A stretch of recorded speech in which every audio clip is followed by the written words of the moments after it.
Kenya olwaleero lwonna yesiibye ku muliro ng'omulambo gwa munnabyabufuzi era nakazadde wa demokrasiya mu ggwanga eryo Raila Odinga ng'okomezebwawo ku butaka. Raila Odinga yafiiridde mu nsi ya Buyindi gye yagenda okujjanjabirwa omutima we gwesiba mu budde obw'okunkya nga akedde okutambulamu agolole ku binywa.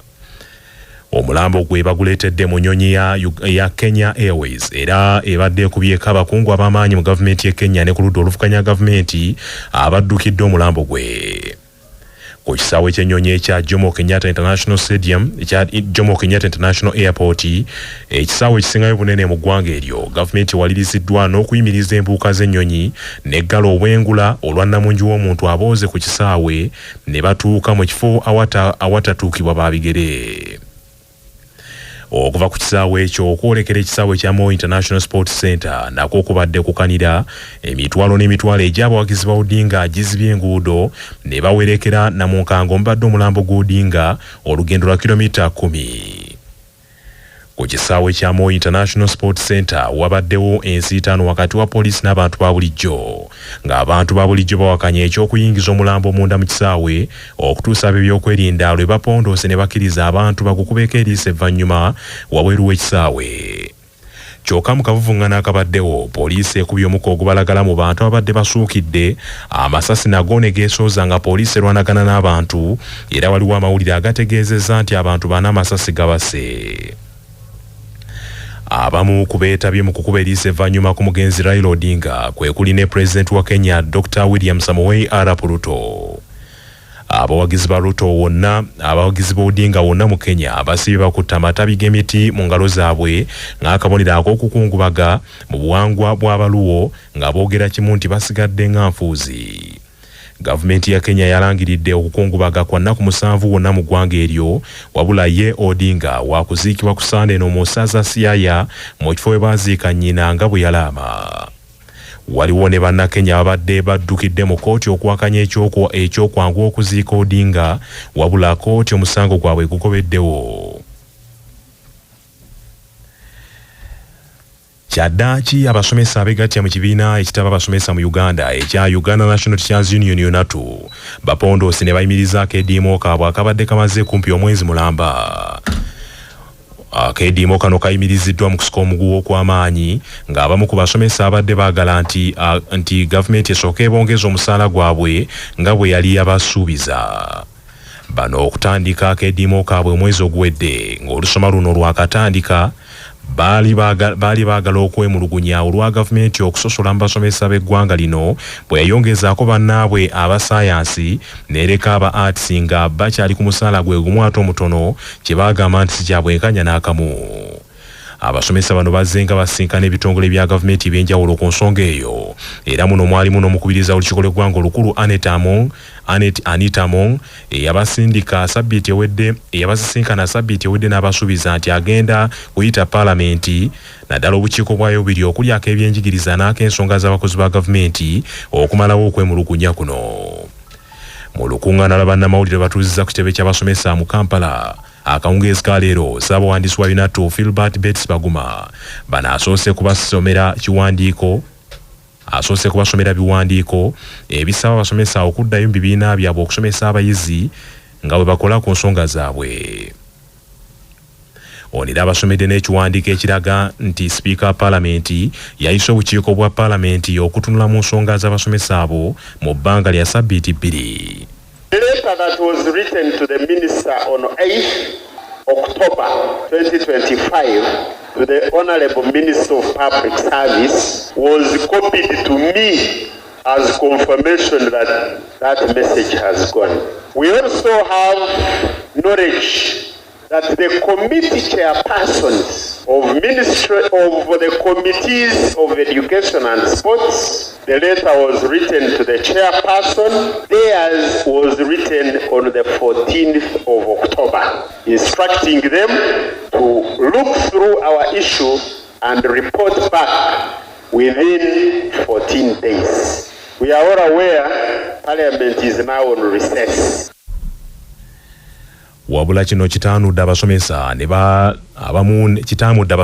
nga baagala paalamenti esooka ekole ku nsonga zaabwe olwo bayimiriza akeediimo kaabwe. banabadde abakaawo okukira ennumba bagambye nti gavumenti egufudde mugano okubatuuzanga ku katebe ng'enjogera y'ennaku zino era abalayidde nti keetonye kagwake tebagenda kudda mu bibiina. I propose that we continue with the industrial action. Under that point, we triggered parliamentary process involving 3 key committees to discuss the matter. To me, the matter has not yet been concluded. So let us give them time to conclude the matter. Industrial action continues. The question is, have they given us the feedback? If they have not given the feedback, industrial action continues. Olukungaana luno olwetabiddwamu n'abaka b'abakozi mu Parliament era omubaka Charles Bakabulindi, Agnes Kunihira ne Alineto Rakajala bagezezzaako okuboogereza okudda mu bibiina okusomesa abaana wadde nga babadde basiwansaano ku mazzi. When you talk about negotiations, you are talking to a teacher of a negotiation. In the industries, we can even negotiate for 6 months, but where they working. I do appreciate the concern and the salary differences and what have you, but the Baganda have got a proverb that in Swami. You understand it? The packaging, if it's bad, it will make you fail. When we talk about suspension of the strike, it is a better strategy. It's like withdrawing briefly. If things don't work out, you have a right to go back on the strike. The Baganda have a saying that agova musajja munne ogereka magana kati eno suspend to withdraw briefly gives you more energies to monitor what is going to happen. Gyebigweredde nga bano bakkaanyiza okuyimirizaako eddiimo kaabwe akatali ka bbanga ligere era nga bwe balinda Parliament kyeneesalawo ku nsonga eno. Era Ssaabawandiisi wa UNATO Philbert Bates Baguma agambye nti ekyokuyimirizaako eddiimo kano kigendereddwamu okuwa gavumenti ekyanya okukola ku nsonga zaabwe.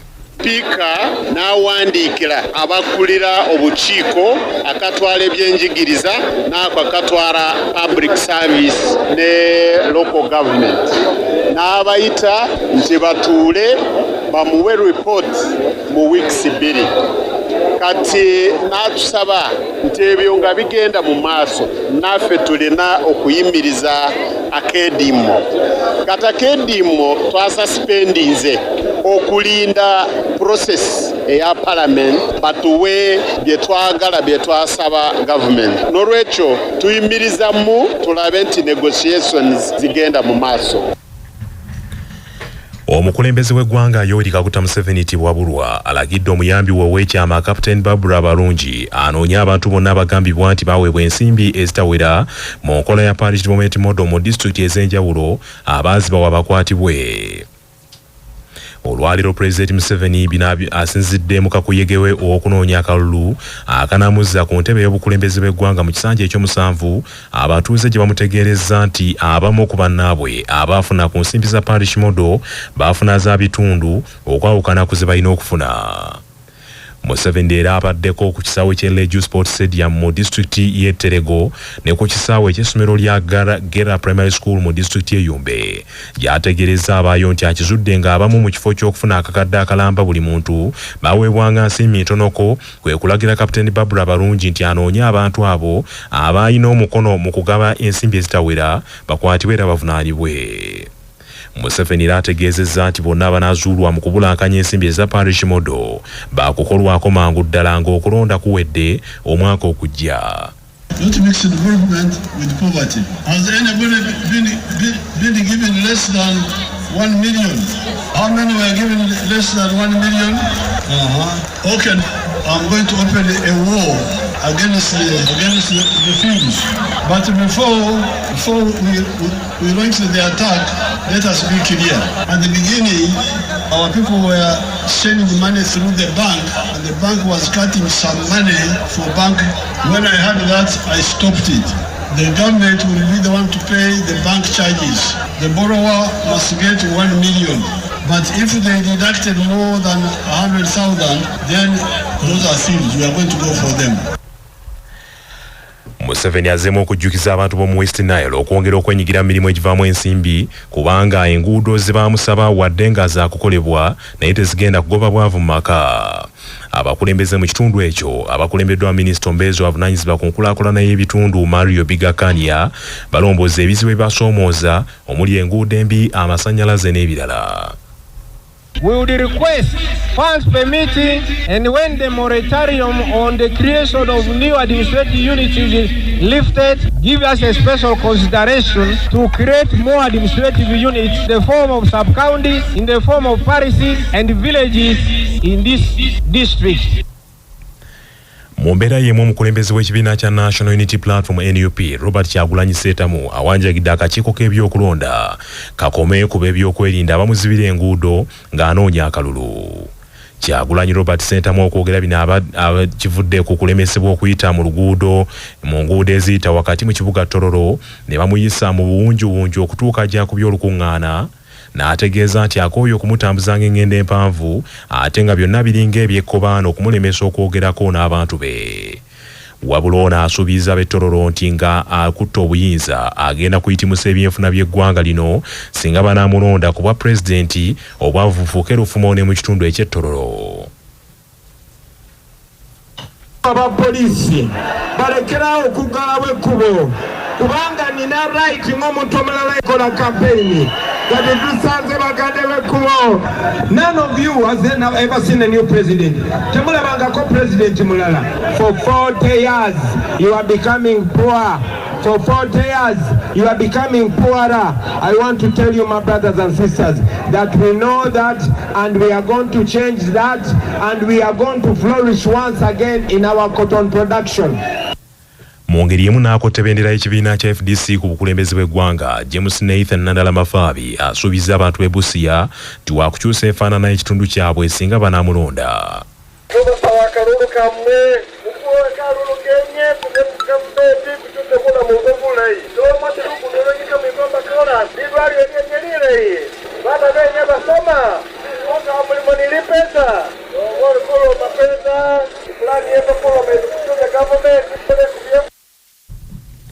Ate akutte ebendera y'ekibiina kya Conservative Party ku bukulembeze bw'eggwanga, Pastor Engineer Joseph Elton Mabirizi asabye bannayuganda nti bamuwe akalulu akulembere eggwanga lino akendeeze ne ku misolo emingi egisuza abannayuganda nga bakukunadde. Engineer Pastor Joseph Elton Mabirizi okwogera bino abadde anoonya akalulu mu kitundu eky'Eryantonde, Lwengo ne Kalungu olwaleero. Emisolo egibadde gibatta egibabenikibwa, omusolo guteekwa kuyamba munnansi era guteekwa kuyamba oyo aguwa. Twagala basuubiza n'emisolo gigenda kusalika gibeerere ddala wansi, abantu bangi bawe emisolo era gibeere mingi naye nga gisaliddwa nga gya wansi nnyo ddala. Saatera giteekwa kubayamba buyambi mmwe so si kuyamba muntu mulala yenna. Twagala okubasuubiza mu abantu ab'Eryantonde nti amazzi amalungi mubadde mugakaabira nti ne mugge mwafuna gajjiramu ebikere, gajjiramu obuyamba. Ku luno lwokka munaafuna amazzi amalungi, n'olwekyo mutwesiza akalulu wabeerewo ekipi ekikolebwa. Wabula akakiiko k'ebyokulonda kasabye bonna abeesimbyewo bagoberera amateeka agabaweebwa era bayite mu nkuŋŋaana bayite mu nguudo ezibalagirwa ab'ebyokwerinda bewala akavuyo n'okusika omuguwa wakati waabwe. Omukago n'ebitongole by'obwannakyewa ebirwanirira okumalawo obuli bw'enguzi bivumiridde bannabyabufuzi abagufudde omugano okuteekanga ensimbi mu kiseera eky'okunoonya akalulu n'okwenyigira mu kugulirira abalonzi. Bannakyewa okuli aba Anti-Corruption Coalition Uganda, Alliance for Finance Monitoring wamu ne Civil Society Budget Advocacy Group CSBAG, Transparency International n'ebirala bategeezezza nti ekiseera kino eky'ebyokulonda bakizudde ng'omusimbi guyitingana ekisusse era nga abantu bangi ensimbi bamansa mu ngeri y'okusendasenda abalonzi. Bano bategeezezza nti bannabyabufuzi bangi ensangi zino mu lwatu balabwako nga bagaba ensimbi mu kukuba kampeyini ey'okunoonya akalulu nga bawa abalonzi ensimbi buli kiseera ekyo mu bitundu gye bagenda okunoonyeza akalulu era nga mpawa bagambako. Bano koddeyo vulugu azaalabwako mu bibiina by'obufuzi eby'enjawulo mu kamyufu nga baagala okufuna kaadi z'ebibiina byabwe. Maron Agaba senkulu wa Anti-Corruption Coalition Uganda ne Henry Muguzi senkulu wa Alliance for Finance Monitoring bategeezezza nti amateeka agalagira ebina by'obufuzi okwanjula embalirira yabyo n'ensaasaanya geetaaga okussibwamu nkola kubanga n'okutuusa kati tebakikolangako n'akatono era kino kireeseewo enguzi okweyongera mu by'okulonda bya wano.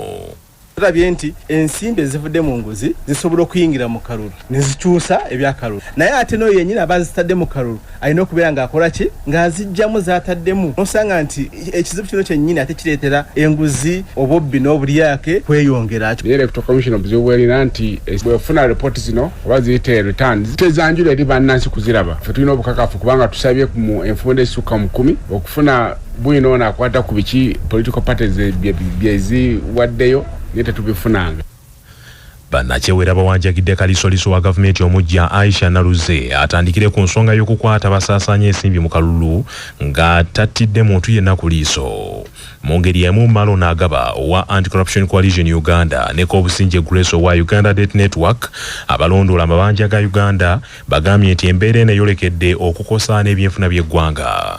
Bandibadde bateekawo embeera eraga essente nga bwe zisaasaanyizibwa mu kulonda ate era ziva luddawa era ne tugamba nti ne ebirabo ebiweebwayo ssente ze bawa abantu handouts obumpanchimpanchi bwe bawa abantu abalonzi kikomezebwe bunnambiro. Kati abakulembeze be tulina bali ku TikTok kubanga tebalina nsimbi ze basobozesa kukola ki kugenda mu kalulu kwangwe bali ku TikTok bali ku street abamu bali wano so nosanga nti kale ensonga eno y'ensimbi mu kalulu etufiiriza ng'eggwanga abakulembeze abalungi abakulembeze abandireese ensonga nosanga kati nga mu parliament wajuddeyo babuloka ne bamanere